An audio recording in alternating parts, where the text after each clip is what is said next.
This is a continuation of A Room with a View by E.M. Forster, comprising chapters 13 through 15. Chapter 13. How Miss Bartlett's boiler was so tiresome. How often had Lucy rehearsed this bow, this interview, but she had always rehearsed them indoors and with certain accessories, which surely we have a right to assume. Who could foretell that she and George would meet in the rout of a civilization, amidst an army of coats and collars and boots that lay wounded over the sunlit earth? She had imagined a young Mr. Emerson who might be shy or morbid or indifferent or furtively impudent. She was prepared for all of these, but she had never imagined one who would be happy and greet her with the shout of the morning star. Indoors herself, partaking of tea with old Mrs. Butterworth, she reflected that it is impossible to foretell the future with any degree of accuracy, that it is impossible to rehearse life, a fault in the scenery, a face in the audience, an eruption of the audience onto the stage, and all our carefully planned gestures mean nothing, or mean too much. I will bow, she had thought. I will not shake hands with him. That will be just the proper thing. She had bowed, but to whom? To gods, to heroes, to the nonsense of schoolgirls. She had bowed across the rubbish that cumbers the world. So ran her thoughts while her faculties were busy with Cecil.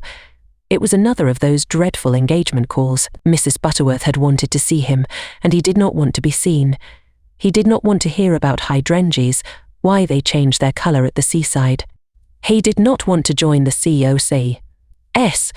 When cross he was always elaborate, and made long, clever answers where yes or no would have done. Lucy soothed him and tinkered at the conversation in a way that promised well for their married peace. No one is perfect, and surely it is wiser to discover the imperfections before wedlock. Miss Bartlett, indeed, though not in word, had taught the girl that this our life contains nothing satisfactory. Lucy, though she disliked the teacher, regarded the teaching as profound and applied it to her lover. "Lucy," said her mother, when they got home, "is anything the matter with Cecil?" The question was ominous. Up till now Mrs. Honeychurch had behaved with charity and restraint. "No, I don't think so, Mother. Cecil's all right. Perhaps he's tired." Lucy compromised. Perhaps Cecil was a little tired. Because otherwise she pulled out her bonnet pins with gathering displeasure, because otherwise I cannot abhor for him. "I do think Mrs. Butterworth is rather tiresome, if you mean that." "Cecil has told you to think so. You were devoted to her as a little girl, and nothing will describe her goodness to you through the typhoid fever. No, it is just the same thing everywhere." "Let me just put your bonnet away, may I?" Surely he could answer her civilly for 1/2 hour. "Cecil has a very high standard for people," faltered Lucy, seeing trouble ahead. "It's part of his ideals, it is really that makes him sometimes seem—" "Oh, rubbish. If high ideals make a young man rude, the sooner he gets rid of them the better," said Mrs. Honeychurch, handing her the bonnet. "Now, Mother, I've seen you cross with Mrs. Butterworth yourself." "Not in that way. At times I could wring her neck, but not in that way. No, it is the same with Cecil all over. By the by, I never told you. I had a letter from Charlotte while I was away in London." This attempt to divert the conversation was too puerile, and Miss Honeychurch resented it. Since Cecil came back from London, nothing appears to please him. Whenever I speak he winces. I see him, Lucy. It is useless to contradict me. No doubt I am neither artistic nor literary nor intellectual nor musical, but I cannot help the drawing-room furniture. Your father bought it, and we must put up with it. Will Cecil kindly remember? I see what you mean, and certainly Cecil oughtn't to. But he does not mean to be uncivil. He once explained it. Is the things that upset him. He is easy upset by ugly things. He is not uncivil to people. Is it a thing or a person when Freddie sings? You can't expect a really musical person to enjoy comic songs as we do. Then why didn't he leave the room? Why sit wriggling and sneering and spoiling everyone's pleasure? We mustn't be unjust to people, faltered Lucy. Something had enfeebled her, and the case for Cecil, which she had mastered so perfectly in London, would not come forth in an effective form. The two civilizations had clashed. Cecil hinted that they might, and she was dazzled and bewildered, as though the radiance that lies behind all civilization had blinded her eyes. Good taste and bad taste were only catchwords, garments of diverse cut, and music itself dissolved to a whisper through pine trees, where the song is not distinguishable from the comic song. She remained in much embarrassment, while Miss Honeychurch changed her frock for dinner, and every now and then she said a word, and made things no better. There was no concealing the fact Cecil had meant to be supercilious, and he had succeeded, and Lucy, she knew not why, wished that the trouble could have come at any other time.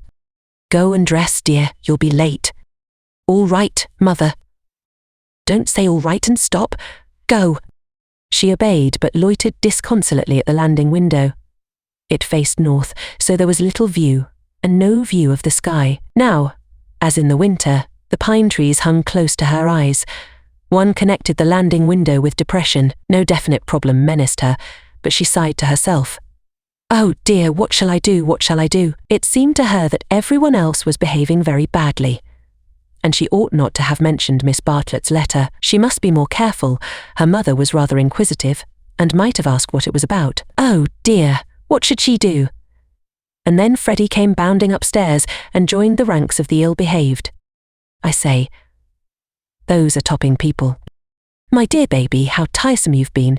You have no business to take them bathing in the sacred lake. It's much too public. It was all right for you, but most awkward for everyone else. Do be more careful. You forget the place is growing half suburban."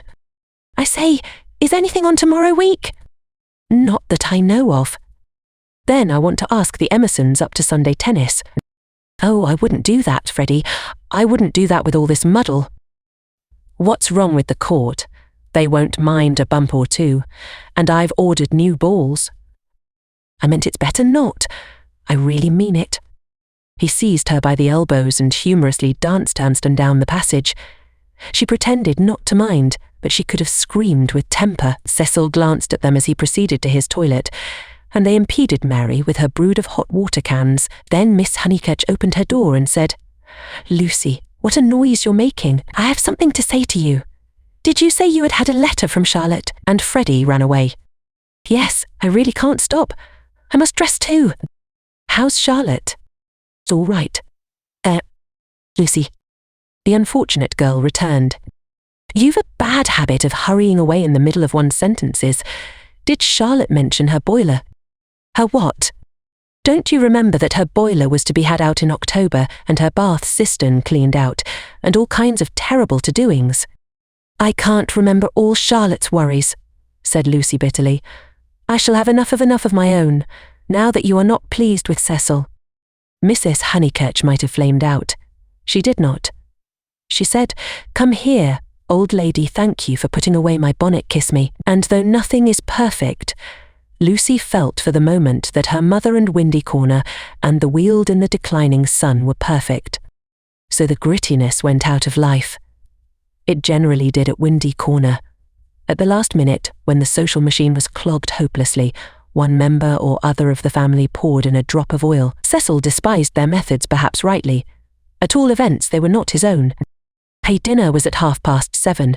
Freddie gabbled the grace and they drew up their heavy chairs and fell to. Fortunately, the men were hungry. Nothing untoward occurred until the pudding. Then Freddie said, "Lucy, what's Emerson like?" "I saw him in Florence," said Lucy, hoping that this would pass for a reply. "Is he the clever sort, or is he a decent chap?" "Ask Cecil. It is Cecil who brought him here." "He is the clever sort. Like myself," said Cecil. Freddie looked at him doubtfully. "How well did you know them at the Bertolini?" asked Mrs. Honeychurch. "Oh, very slightly. I mean, Charlotte knew them even less than I did." "Oh, that reminds me you never told me what Charlotte said in her letter." "One thing and another," said Lucy, wondering whether she would get through the meal without a lie. "Among other things, that an awful friend of hers had been bicycling through Summer Street, wondered if she'd come up and see us, and mercifully didn't." "Lucy, I do call the way you talk unkind." "She was a novelist," said Lucy craftily. The remark was a happy one, for nothing roused Miss Honeychurch so much as literature in Motcher's nature. She would abandon every topic to inveigh against those women who, instead of minding their houses and their children, seek notoriety by print. Her attitude was, if books must be written, let them be written by men, and she developed it at great length, while Cecil yawned and Freddie played it this year, next year, now, never, with his plum stones, and Lucy artfully fed the flames of her mother's wrath, but soon the conflagration died down, and the ghosts began to gather in the darkness. There were too many ghosts about. The original ghost, that touch of lips on her cheek, had surely been laid long ago. It could be nothing to her that a man had kissed her on a mountain once. But it had begotten a spectral family, Mr. Harris. Miss Bartlett's letter, Mr. Beebe's memories of violets and one or other Oz, was bound to haunt her before Cecil's very eyes. It was Miss Bartlett who returned now, and with appalling vividness. "I have been thinking, Lucy, of that letter of Charlotte's. How is she? I tore the thing up." "Didn't she say how she was? How does she sound?" "Cheerful? Oh, yes, I suppose so. No, not very cheerful, I suppose." "Then, depend upon it, it is the boiler. I know myself how water preys upon one's mind. I would rather anything else, even a misfortune with the meat." Cecil laid his hand over his eyes. "So would I," asserted Freddie, backing his mother up, backing up the spirit of her remark rather than the substance. "And I have been thinking," she added rather nervously, "surely we could squeeze Charlotte in here next week and give her a nice holiday while the plumbers at Tunbridge Wells finish. I have not seen poor Charlotte for so long." It was more than her nerves could stand, and she could not protest violently after her mother's goodness to her upstairs. "Mother, no," she pleaded. "It's impossible. We can't have Charlotte on the top of the other things. We're squeezed to death as it is. Freddie's got a friend coming Tuesday. There's Cecil, and you've promised to take in Minnie Beebe because of the diphtheria scare. It simply can't be done." "Nonsense. It can. If Minnie sleeps in the bath, not otherwise. Minnie can sleep with you." "I won't have her." "Then, if you're so selfish, Mr. Floyd must share a room with Freddie." "Miss Bartlett, Miss Bartlett, Miss Bartlett," moaned Cecil, again laying his hand over his eyes. "It's impossible," repeated Lucy. "I don't want to make difficulties, but it really isn't fair on the maids to fill up the house so." "Alas." "Alas?" "The truth is, dear, you don't like Charlotte." "No, I don't. And no more does Cecil. She gets on our nerves. You haven't seen her lately, and don't realise how tiresome she can be, though so good. So please, Mother, don't worry us this last summer, but spoil us by not asking her to come." "Here, here," said Cecil. Mrs. Honeychurch, with more gravity than usual, and with more feeling than she usually permitted herself, replied, "This isn't very kind of you too. You have each other and all these woods to walk in, so full of beautiful things, and poor Charlotte has only the water turned off and plumbers. You are young, dears, and however clever young people are, and however many books they read, they will never guess what it feels like to grow old." Cecil crumbled his bread. "I must say Cousin Charlotte was very kind to me that year I called on my bike," put in Freddie. "She thanked me for coming till I felt like such a fool, and fussed round no end to get an egg boiled for my tea just right." "I know, dear. She is kind to everyone, and yet Lucy makes this difficulty when we try to give her some little return." But Lucy hardened her heart. It was no good being kind to Miss Bartlett. She had tried herself too often and too recently. One might lay up treasure in heaven by the attempt, but one enriched neither Miss Bartlett nor anyone else upon empty. She was reduced to saying, "I can't help it, Mother. I don't like Charlotte. I admit it's horrid of me." "From your own account you told her as much." "Well, she would leave Florence so stupidly," she flurried. The ghosts were returning. They filled Italy. They were even usurping the places she had known as a child. The Sacred Lake would never be the same again. And on Sunday week, something would even happen to Windy Corner. How would she fight against ghosts? For a moment the visible world faded away, and memories and emotions alone seemed real. "I suppose Miss Bartlett must come since she boils eggs so well," said Cecil, who was in rather a happier frame of mind, thanks to the admirable cooking. "I didn't mean the egg was well boiled," corrected Freddie, "because in point of fact she forgot to take it off, and as a matter of fact I don't care for eggs. I only meant how jolly kind she seemed." Cecil frowned again. Oh, these Honeychurches. Eggs, boilers, hydrangeas, maids of such were their lives compact. "May me and Lucy get down from our chairs?" he asked, with scarcely veiled insolence. "We don't want no dessert." Chapter 14. How Lucy faced the external situation bravely. Of course Miss Bartlett accepted, And equally of course, she felt sure that she would prove a nuisance and begged to be given an inferior spare room, something with no view. Anything, her love to Lucy. And equally of course, George Emerson could come to tennis on the Sunday week. Lucy faced the situation bravely, though. Like most of us, she only faced the situation that encompassed her. She never gazed inwards. If at times strange images rose from the depths, she put them down to nerves. When Cecil brought the Emersons to Summer Street, it had upset her nerves. Charlotte would burnish up past foolishness, and this might upset her nerves. She was nervous at night. When she talked to George, they met again almost immediately at the rectory. His voice moved her deeply, and she wished to remain near him. How dreadful if she really wished to remain near him. Of course, the wish was due to nerves, which loved to play such perverse tricks upon us. Once she had suffered from things that came out of nothing, and meant she didn't know what. Now Cecil had explained psychology to her one wet afternoon, and all the troubles of youth in an unknown world could be dismissed. It is obvious enough for the reader to conclude, she loves young Emerson. A reader in Lucy's place would not find it obvious. Life is easy to chronicle, but bewildering to practice, and we welcome nerves or any other shibboleth that will cloak our personal desire. She loved Cecil. George made her nervous. Will the reader explain to her that the phrases should have been reversed? But the external situation she will face that bravely. The meeting at the rectory had passed off well enough. Standing between Mr. Beebe and Cecil, she had made a few temperate allusions to Italy, and George had replied. She was anxious to show that she was not shy, and was glad that he did not seem shy either. "A nice fellow," said Mr. Beebe afterwards. "He will work off his crudities in time. I rather mistrust young men who slip into life gracefully." Lucy said, "He seems in better spirits. He laughs more." "Yes," replied the clergyman, "he is waking up." That was all, but as the week wore on, more of her defences fell, and she entertained an image that had physical beauty. In spite of the clearest directions, Miss Bartlett contrived to bungle her arrival. She was due at the South Eastern station at Dorking, whither Mrs. Honeychurch drove to meet her. She arrived at the London and Brighton station, and had to hire a cab up. No one was at home except Freddie and his friend, who had to stop their tennis and to entertain her for a solid hour. Cecil and Lucy turned up at 4:00, and these, with little Minnie Beebe, made a somewhat lugubrious sextet upon the upper lawn for tea.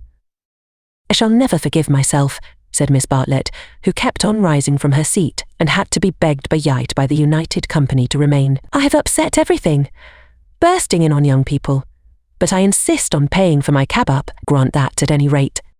"Our visitors never do such dreadful things," said Lucy, while her brother, in whose memory the boiled egg had already grown unsubstantial, exclaimed in irritable tones, "Just what I've been trying to convince Cousin Charlotte of, Lucy, for the last half hour." "I do not feel myself an ordinary visitor," said Miss Bartlett, and looked at her frayed glove. "All right, if you'd really rather." 5 shillings, and I gave a bob to the driver. Miss Bartlett looked in her purse. Only sovereigns and pennies. Could anyone give her change? Freddie had half a quid and his friend had 4 half-crowns. Miss Bartlett accepted their moneys and then said, "But who am I to give the sovereign to?" "Let's leave it all till Mother comes back," suggested Lucy. "No, dear, your mother may take quite a long drive now that she is not hampered with me. We all have our little foibles, and mine is the prompt settling of accounts." Here Freddie's friend, Mr. Floyd, made the one remark of his that need be quoted.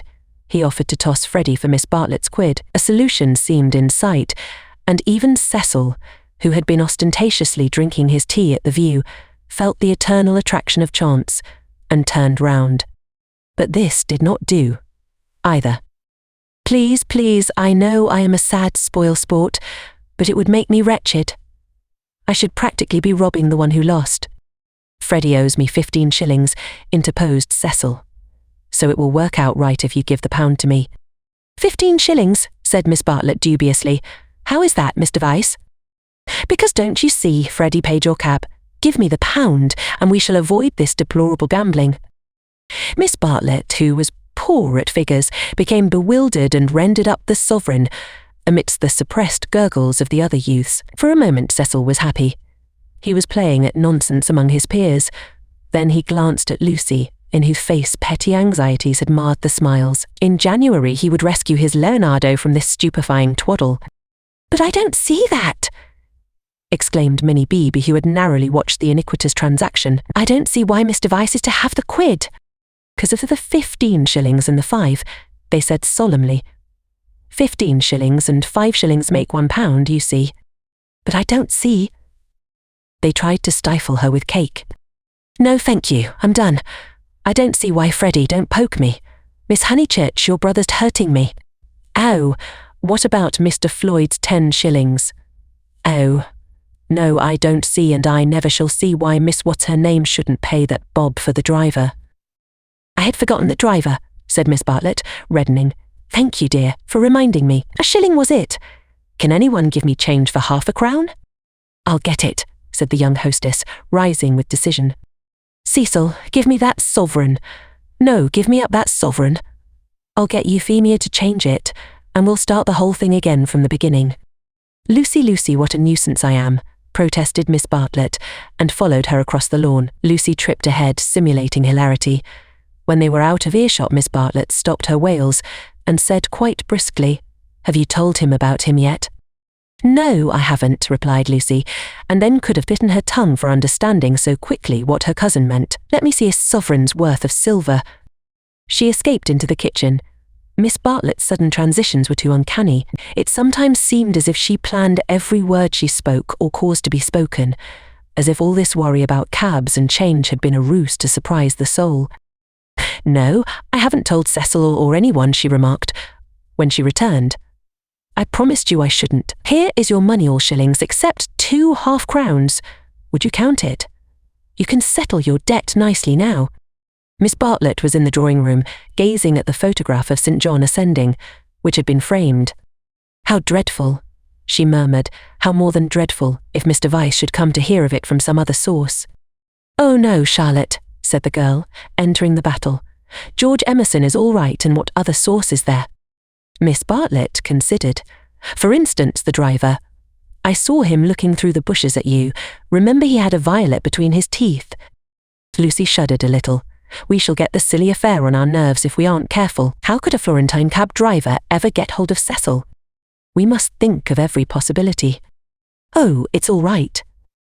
"Or perhaps old Mr. Emerson knows. In fact, he is certain to know." "I don't care if he does. I was grateful to you for your letter, but even if the news does get round, I think I can trust Cecil to laugh at it. To contradict it. No, to laugh at it. But she knew in her heart that she could not trust him, for he desired her untouched. "Very well, dear, you know best. Perhaps gentlemen are different to what they were when I was young. Ladies are certainly different." "Now, Charlotte," she struck at her playfully, "you kind, anxious thing, what would you have me do? First you say don't tell, and then you say tell. Which is it to be? Quick." Miss Bartlett sighed. "I am no match for you in conversation, dearest.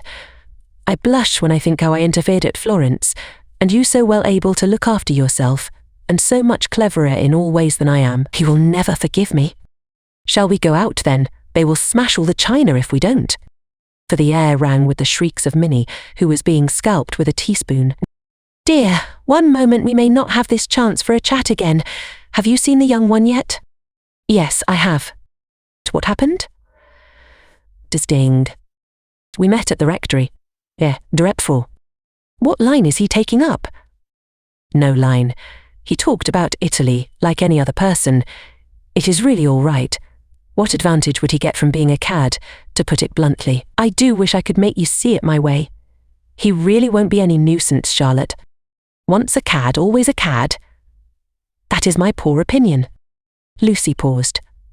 "Cecil said one day, and I thought it so profound, that there are 2 kinds of cads, the conscious and the subconscious." She paused again, to be sure of doing justice to Cecil's profundity. Through the window she saw Cecil himself, turning over the pages of a novel. It was a new one from Smith's library. Her mother must have returned from the station. "Once a cad, always a cad," droned Miss Bartlett. "What I mean by subconscious is that Emerson lost his head. I fell into all those violets, and he was silly and surprised. I don't think we ought to blame him very much. It makes such a difference when you see a person with beautiful things behind him unexpectedly. It really does. It makes an enormous difference. And he lost his head. He doesn't admire me, or any of that nonsense, one straw. Freddie rather likes him, and has asked him up here on Sunday so you can judge for yourself. He has improved. He doesn't always look as if he's going to burst into tears. He is a clerk in the general manager's office at one of the big railways not a point, and runs down to his father for weekends. Papa was to do with journalism, but is rheumatic and has retired. There, now for the garden. She took hold of her guest by the arm. Suppose we don't talk about this silly Italian business anymore. We want you to have a nice, restful visit at Windy Corner, with no worriting. Lucy thought this rather a good speech. The reader may have detected an unfortunate slip in it. Whether Miss Bartlett detected the slip one cannot say, for it is impossible to penetrate into the minds of elderly people. She might have spoken further, but they were interrupted by the entrance of her hostess. Explanations took place, and in the midst of them Lucy escaped, the images throbbing a little more vividly in her brain. Chapter 15. The Disaster Within. The Sunday after Miss Bartlett's arrival was a glorious day, like most of the days of that year. In the Weald, autumn approached, breaking up the green monotony of summer, touching the parks with the grey bloom of mist, the beech trees with russet, the oak trees with gold. Up on the heights, battalions of black pines witnessed the change, themselves unchangeable. Either country was spanned by a cloudless sky, and in either arose the tinkle of church bells. The garden of Windy Corners was deserted except for a red book, which lay sunning itself upon the gravel path. From the house came incoherent sounds, as of females preparing for worship. The men say they won't go well. I don't blame them, Minnie says. Need she go? Tell her, no nonsense, Anne. Mary, hook me behind. Dearest Lucia, may I trespass upon you for a pin? For Miss Bartlett had announced that she at all events was one for church. The sun rose higher on its journey, guided not by Phaeton, but by Apollo, competent, unswerving, divine. Its rays fell on the ladies whenever they advanced towards the bedroom windows, on Mr. Beebe down at Summer Street as he smiled over a letter from Miss Catherine Allen, on George Emerson cleaning his father's boots, and lastly, to complete the catalogue of memorable things, on the red book mentioned previously. The ladies move, Mr. Beebe moves, George moves, and movement may engender shadow. But this book lies motionless, to be caressed all the morning by the sun, and to raise its covers slightly, as though acknowledging the caress. Presently Lucy steps out of the drawing-room window. Her new cerise dress has been a failure, and makes her look tawdry and wan. At her throat is a garnet brooch, on her finger a ring set with rubies, an engagement ring. Her eyes are bent to the Weald.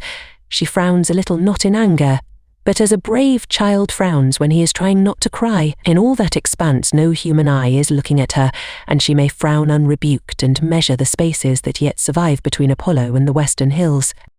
Lucy. Lucy, what's that book? Who's been taking a book out of the shelf and leaving it about to spoil? It's only the library book that Cecil's been reading. But pick it up, and don't stand idling there like a flamingo. Lucy picked up the book and glanced at the title listlessly, Under a Loggia. She no longer read novels herself, devoting all her spare time to solid literature in the hope of catching Cecil up. It was dreadful how little she knew, and even when she thought she knew a thing, like the Italian painters, she found she had forgotten it. Only this morning she had confused Francesco Francia with Piero della Francesca, and Cecil had said, "What, you aren't forgetting your Italy already?" And this too had lent anxiety to her eyes when she saluted the dear view and the dear garden in the foreground, and above them, scarcely conceivable elsewhere, the dear sun. "Does he have you a sixpence for Minnie, and a shilling for yourself?" She hastened in to her mother, who was rapidly working herself into a Sunday fluster. "It's a special collection, I forget what for. I do beg, no vulgar clinking in the plate with halfpennies. See that Minnie has a nice bright sixpence. Where is the child, Minnie? That book's all warped. Gracious, how plain you look. Put it under the atlas to press. Minnie." "Oh, Mrs. Honeychurch from the upper regions." "Minnie, don't be late. Here comes the horse. It was always the horse, never the carriage. Where's Charlotte? Run up and hurry her. Why is she so long? She had nothing to do. She never brings anything but blouses. Poor Charlotte, how I do detest blouses. Minnie." Paganism is infectious, more infectious than diphtheria or piety, and the rector's niece was taken to church protesting. As usual, she didn't see why. Why shouldn't she sit in the sun with the young men? The young men who had now appeared mocked her with ungenerous words. Miss Honeychurch defended orthodoxy, and in the midst of the confusion Miss Bartlett, dressed in the very height of the fashion, came strolling down the stairs. "Dear Marian, I am very sorry, but I have no small change, nothing but sovereigns and half-crowns. Could anyone give me? Yes, easily. Jump in. Gracious me, how smart you look. What a lovely frock. You put us all to shame. If I did not wear my best rags and tatters now, when should I wear them? Said Miss Bartlett reproachfully. She got into the Victoria and placed herself with her back to the horse. The necessary roar ensued, and then they drove off. Goodbye! Be good! Called out Cecil. Lucy bit her lip, for the tone was sneering. On the subject of church and so on they had had rather an unsatisfactory conversation. He had said that people ought to overhaul themselves, and she did not want to overhaul herself. She did not know it was done. Honest orthodoxy Cecil respected, but he always assumed that honesty is the result of a spiritual crisis. He could not imagine it as a natural birthright that might grow heavenward like flowers. All that he said on this subject pained her, though he exuded tolerance from every pore. Somehow the Emersons were different. She saw the Emersons after church. There was a line of carriages down the road, and the Honeychurch vehicle happened to be opposite Tissy Villa. To save time, they walked over the green to it and found father and son smoking in the garden. Introduce me, said her mother, unless the young man considers that he knows me already. He probably did, but Lucy ignored the sacred lake and introduced them formally. Old Mr. Emerson claimed her with much warmth and said how glad he was that she was going to be married. She said yes.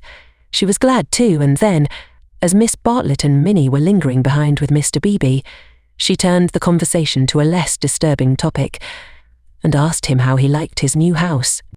Very much, he replied, but there was a note of offence in his voice. She had never known him offended before. He added, we find, though, that the Miss Allens were coming and that we have turned them out. Women mind such a thing. I am very much upset about it. I believe that there was some misunderstanding, said Miss Honeychurch uneasily. Our landlord was told that we should be a different type of person, said George, who seemed disposed to carry the matter further. He thought we should be artistic. He is disappointed. And I wonder whether we ought to write to the Miss Allens and offer to give it up. What do you think? He appealed to Lucy. Oh, stop now, you have come, said Lucy lightly. She must avoid censuring Cecil, for it was on Cecil that the little episode turned, though his name was never mentioned. So George says.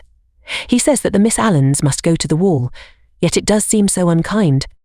There is only a certain amount of kindness in the world, said George, watching the sunlight flash on the panels of the passing carriages.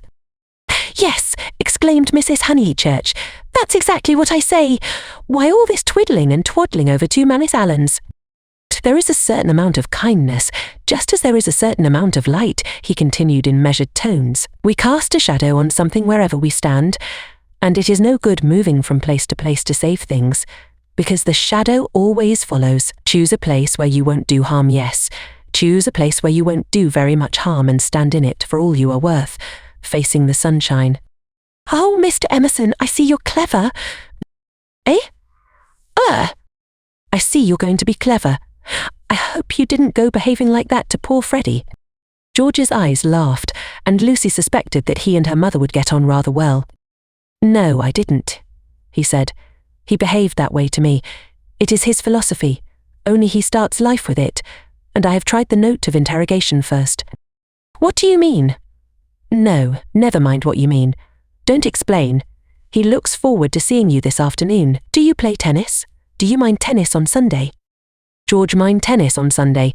George, after his education, distinguished between Sunday. Very well, George doesn't mind tennis on Sunday. No more do I. That's settled. Mr. Emerson, if you could come with your son, we should be so pleased. He thanked her, but the walk sounded rather far. He could only potter about in these days. She turned to George, and then he wants to give up his house to the Miss Allens. I know, said George, and put his arm round his father's neck. The kindness that Mr. Beebe and Lucy had always known to exist in him came out suddenly, like sunlight touching a vast landscape, a touch of the morning sun. She remembered that in all his perversities he had never spoken against affection. Miss Bartlett approached. You know our cousin, Miss Bartlett, said Miss Honeychurch pleasantly. You met her with my daughter in Florence. Yes, indeed, said the old man, and made as if he would come out of the garden to meet the lady. Miss Bartlett promptly got into the Victoria. Thus entrenched, she emitted a formal bow. It was the pension Bertolini again, the dining table with the decanters of water and wine. It was the old battle of the room with the view. George did not respond to the bow. Like any boy, he blushed and was ashamed. He knew that the chaperone remembered. He said, I'll come up to tennis if I can manage it, and went into the house. Perhaps anything that he did would have pleased Lucy, but his awkwardness went straight to her heart. Men were not gods after all, but as human and as clumsy as girls. Even men might suffer from unexplained desires and need help. To one of her upbringing and of her destination, the weakness of men was a truth unfamiliar, but she had surmised it at Florence when George threw her puras into the River Arno. "George, don't go," cried his father, who thought it a great treat for people if his son would talk to them. "George has been in such good spirits today, and I am sure he will end by coming up this afternoon." Lucy caught her cousin's eye. Something in its mute appeal made her reckless. "Yes," she said, raising her voice, "I do hope he will." Then she went to the carriage and murmured, "The old man hasn't been told. I knew it was all right." Miss Honeychurch followed her, and they drove away. Satisfactory that Mr. Emerson had not been told of the Florence escapade, yet Lucy's spirits should not have leapt up as if she had sighted the ramparts of heaven. Satisfactory, yet surely she greeted it with disproportionate joy. All the way home the horse's hoofs sang a tune to her. "He has not told, he has not told." Her brain expanded the melody. "He has not told his father to whom he tells all things." It was not an exploit. "He did not laugh at me when I had gone." She raised her hand to her cheek. "He does not love me. No, how terrible if he did. But he has not told. He will not tell." She longed to shout the words, "It is all right. It's a secret between us two forever. Cecil will never hear." She was even glad that Miss Bartlett had made her promise secrecy, that last dark evening at Florence, when they had knelt packing in his room. The secret, big or little, was guarded. Only 3 English people knew of it in the world. Thus she interpreted her joy. She greeted Cecil with unusual radiance because she felt so safe. As he helped her out of the carriage, she said, "The Emersons have been so nice. George Emerson has improved enormously." "How are my proteges?" asked Cecil, who took no real interest in them, and had long since forgotten his resolution to bring them to Windy Corner for educational purposes. "Proteges," she exclaimed with some warmth, for the only relationship which Cecil conceived was feudal, that of protector and protected. He had no glimpse of the comradeship after which the girl's soul yearned. "You shall see for yourself how your proteges are. George Emerson is coming up this afternoon. He is a most interesting man to talk to." "Only don't," she nearly said, "don't protect him." But the bell was ringing for lunch, and as often happened, Cecil had paid no great attention to her remarks. Charm, not argument, was to be her forte. Lunch was a cheerful meal. General Lucy was depressed at meals. Someone had to be soothed at either Cecil or Miss Bartlett, or a being not visible to the mortal eye, a being who whispered to her soul, "It will not last, this cheerfulness. In January you must go to London to entertain the grandchildren of celebrated men." But today she felt she had received a guarantee. Her mother would always sit there, her brother here. The sun, though it had moved a little since the morning, would never be hidden behind the western hills. After luncheon they asked her to play. She had seen Gluck's Armide that year, and played from memory the music of the enchanted garden, the music to which Renaud approaches, beneath the light of an eternal dawn. The music that never gains, never wanes, but ripples forever like the tideless seas of a fairyland. Such music is not for the piano, and her audience began to get restive, and Cecil, sharing the discontent, called out, "Now play us the other garden, the one in Parsifal." She closed the instrument. "Not very dutiful," said her mother's voice. Fearing that she had offended Cecil, she turned quickly round. There George was. He had crept in without interrupting her. "Oh, I had no idea," she exclaimed, getting very red, and then without a word of greeting she reopened the piano. Cecil should have the Parsifal, and anything else that he liked. "Our performer has changed her mind," said Miss Bartlett, perhaps implying, "She will play the music to Mr. Emerson." Lucy did not know what to do, nor even what she wanted to do. She played a few bars of the Flower Maidens song very badly, and then she stopped. "I vote tennis," said Freddie, disgusted at the scrappy entertainment. "Yes, so do I." Once more she closed the unfortunate piano. "I vote you have a men's 4. "All right." "Not for me, thank you," said Cecil. "I will not spoil the set." He never realised that it may be an act of kindness in a bad player to make up a 4th. "Oh, come along, Cecil. I'm bad, Floyd's rotten, and so I dare say's Emerson. George corrected him. I am not bad. Hum looked down one's nose at this.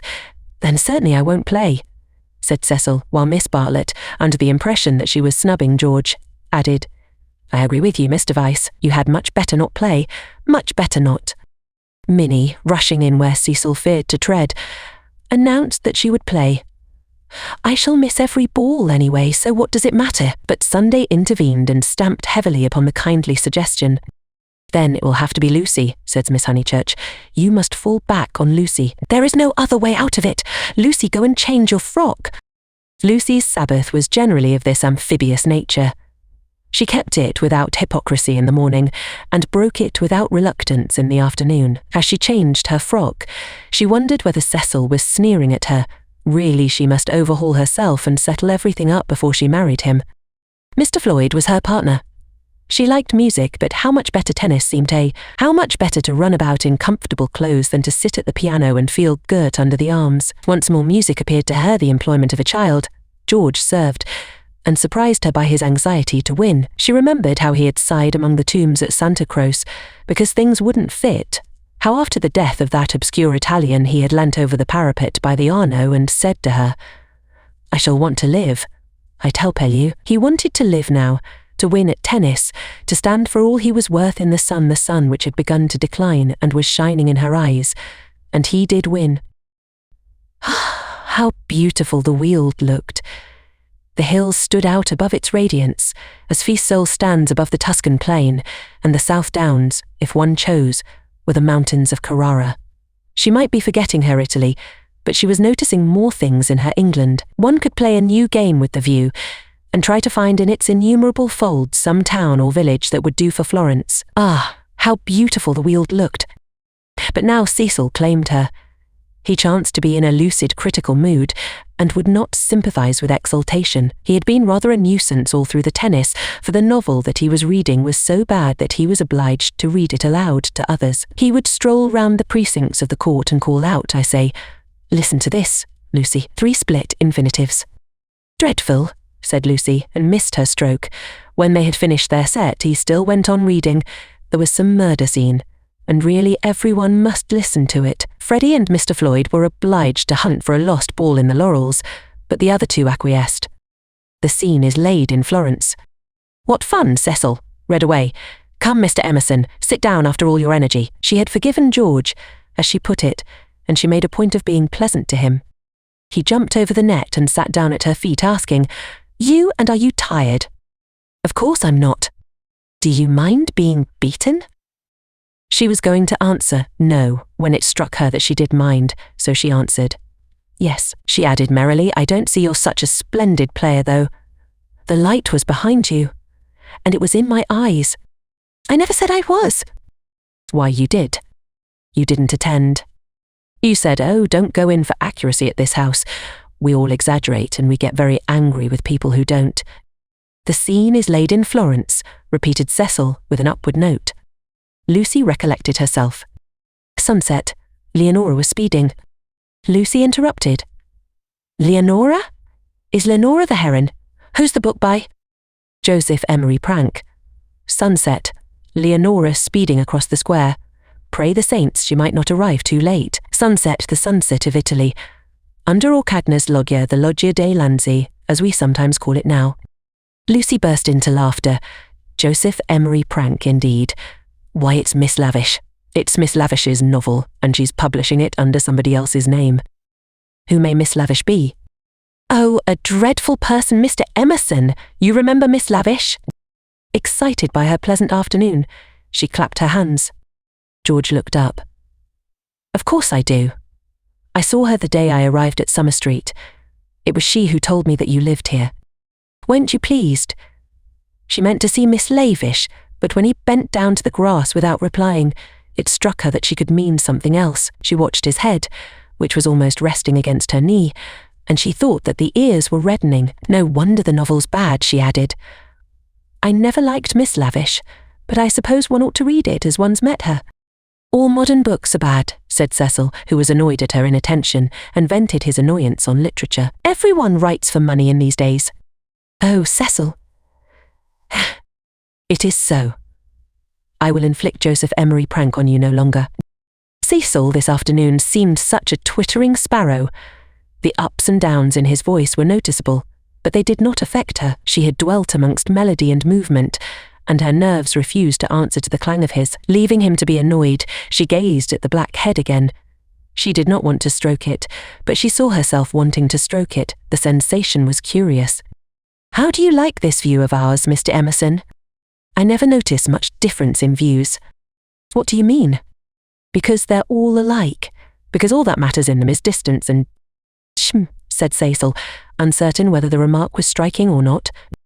My father, he looked up at her, and he was a little flushed, says that there is only one perfect view, the view of the sky straight over our heads, and that all these views on earth are but bungled copies of it. I expect your father has been reading Dante, said Cecil, fingering the novel, which alone permitted him to lead the conversation.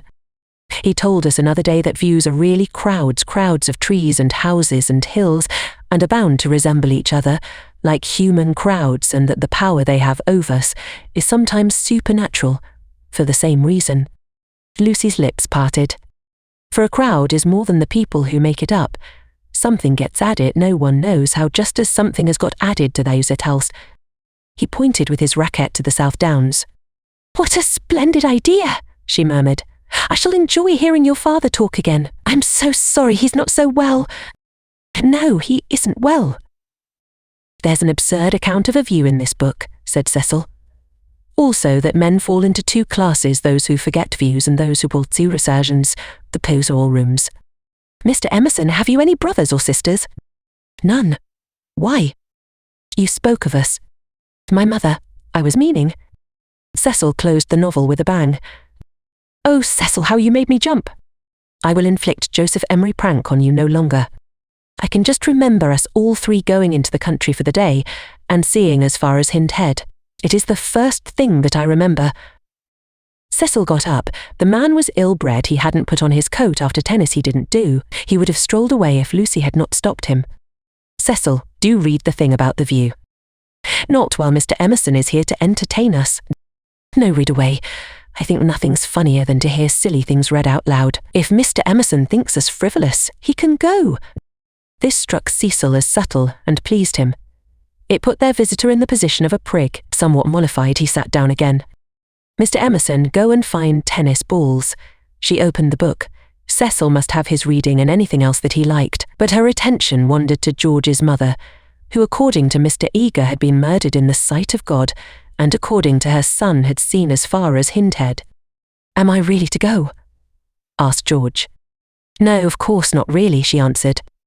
Chapter 2, said Cecil, yawning. Find me Chapter 2, if it isn't bothering you. Chapter 2 was found, and she glanced at its opening sentences. She thought she had gone mad.